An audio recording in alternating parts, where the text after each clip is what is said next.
Today we're going to talk about a paper from the March 2020 issue of Social Psychological and Personality Science. How do ideal friend preferences and interaction context affect friendship formation? Evidence for a domain-general relationship initiation process by Huang, Ledgerwood, and Eastwick. If you'd like to read the paper for yourself, check the description for a citation and link. So, traditionally, close relationships research has been split into romantic relationships research and friendships research. And it's been kind of taken for granted that the two are distinct things whose literatures don't overlap that much. A common justification for this thinking is that evolutionarily, friendship and romance serve different roles.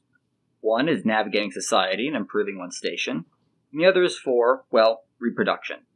But maybe we shouldn't think of them as so distinct, since there are, theoretically, shared processes between the two. A fairly sizable body of research on romantic relationship formation has shown that ideal partner preferences do, to some extent, predict who tends to like whom, though it's not quite that simple. This effect appears to be context-dependent. When people are evaluating, say, a dating profile, they tend to prefer potential partners who match their ideal preferences. But when they meet face-to-face, that difference tends to disappear. So why does this happen? The authors pose two related possibilities. The first is that when you're in a room with someone, hot romantic affect comes into play, so you're not thinking as clearly as you would in a cooler setting. The second is that when you're only looking at a profile, you think more abstractly so you can hold in mind your ideal preferences and compare them to what's in front of you. When you're in person, you're thinking more concretely about whether this person seems cool or not. The authors further wondered how an online interaction might fare when compared to profile viewing and face-to-face interactions. On the one hand, it could be that since you're interacting with a potential partner, it is more like being in a room with that person. But on the other, it could be more like profile viewing, since you're separated from them and therefore in a cooler environment. So Huang et al. Didn't really list any formal hypotheses, but they did list a couple of research goals, so we're going to talk about those. From my read, they did so because this is what we call a replication and extension. In layman's terms, a replication and extension is a study in which you, as directly as possible, redo a prior study and add in some new element or elements. Thus, you can provide further evidence for or against the conclusions of the prior work, and you can see if those findings extend to a new scenario. As such, the authors wanted to replicate prior work, pitting profile viewing against in-person and also against online interaction. Thankfully, the authors did a power analysis, so we're going to talk about what those are. Power is your ability to detect an effect assuming one exists, and it is affected by things like sample size, study design, and how strong your predicted effect is. One of the revelations of the replication crisis was that a lot of our studies were underpowered. When your study doesn't have enough power, you run an increased risk of your finding being spurious because weird things happen in small data sets. One way to help ensure your study is properly powered is to do an a priori power analysis. In a nutshell, you enter in the various parameters of your study and then calculate your desired sample size. Industry standard is that you want an 80% chance to detect your predicted effect or better. One caveat to this process is that you often have to guess parameters like how strong your effect will be. Often you've got prior research to help you out on this, but it's still a little goofy to calculate your desired sample size when you don't actually know how strong your effect is. Based on their power analysis, Huang et al. Had a goal of recruiting 100 participants to have a 92% chance of detecting their predicted effect, but they continued collecting data till the end of the semester, so they ended up with a total of 146 participants, though 6 were excluded for failing attention checks. An attention check is an item you include in a survey to make sure that your participants are paying attention to the items and not just clicking randomly. When I'm designing surveys, I often include an item that reads, "Please select slightly disagree." Since this is an undergraduate sample, all of the usual caveats apply, though this sample has pretty good ethnic diversity. But the sample is really female, so there's that. For more on the pros and cons of undergraduate samples, see my video on Rains et al.'s 2017 paper on support messages delivered through messaging software versus in-person. Before participating in this study, the students filled out a survey in which they had to list the 3 traits they found most desirable and the 3 traits they found least desirable in a potential friend. For the study itself, students visited the lab 2 separate times. Each time, the participants viewed the profile of a Confederate which listed the traits that best described them. In one of the 2 lab visits, the Confederate's profile would feature 2 of the traits the participants disclosed as most desirable for a friend in the pre-survey. and in the other visit, the profile would feature 2 of the least desirable traits. The third trait was a neutral one, which was not listed anywhere in the participants' pre-survey. After reading the profile, the participants filled out a questionnaire. It gauged how interested the participant might be in befriending the person whose profile they just read.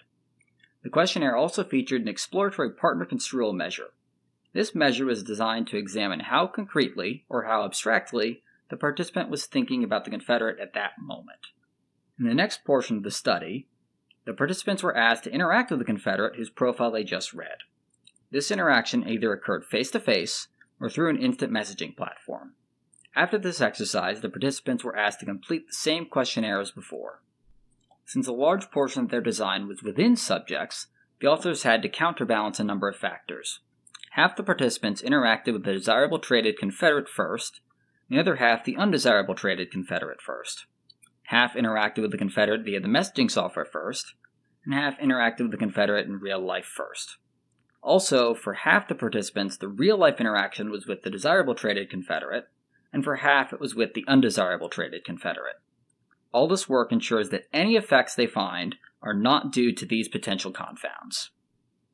In both the online interaction and the in-person interaction, the experimenter showed both the participant and the Confederate an image, and then asked them to write down the best description of said image they can without showing their partner. After 30 seconds, the Confederate and the participant would share their descriptions with each other. All of the Confederates' descriptions were scripted and memorized. And now results. These charts are my own creation based on data provided in the paper. Error bars are 95% confidence intervals of their respective means. For all analyses forthwith, the authors ran a series of 2x2 ANOVAs, and as we can see here, there are mirroring interactions in both the in-person and the online conditions, such that after viewing the profile, participants significantly preferred the one who matched their ideal preferences versus the one who did not. However, this difference disappears after they interact with them. This seems to show support for the notion that online interaction seems to be closer to in-person interaction than after profile viewing. As you can also see here, it's really only a slight interaction, but it is there. I really would have liked to see them run a 3-way ANOVA to see if the interaction shown in the online condition is different from the one in the in-person. Frankly, I have no idea why they didn't, since the way they framed the introduction seems to imply there might be one.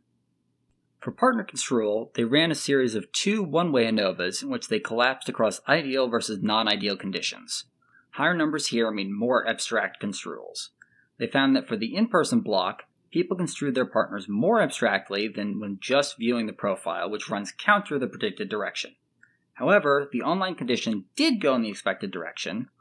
I'm really not sure what to make of this, and the authors aren't too sure either, so there you go. Again, I really wish they would have run online versus in-person as a second factor in their ANOVA, and I have no idea why they didn't. I'm just of the general opinion that where it makes sense, you should always add factors to your model. The big takeaway here is that when people are viewing profiles, they assess potential friends based on their ideal friend preferences, but when you get them interacting with said person, all that seems to go out the window. This is super cool in that it perfectly mirrors findings in the romantic relationships literature, so this effect seems to be domain general. In other words, all flavors of close relationships seem to follow this pattern. Despite the numerous strengths of this paper, there are a few further limitations that are worth mentioning.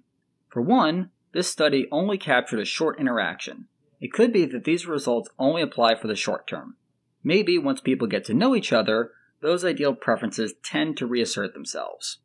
On the more technical side, you don't often get friend profiles with neatly laid out values that describe them. You often infer them, so there could be some more important processes there. And finally, it could be that some ideal friend preferences are more normative, so that could be an unmeasured effect here. As to future directions, I would love to see a more long-term naturalistic study.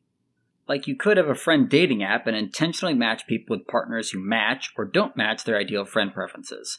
Then see how many of them end up actually being friends. Also, those construal results are really confusing, so I want to see some more work in that vein. Well, that's all I've got today. Like, share, and subscribe, and if you've got a paper you'd like me to break down, let me know in the comments.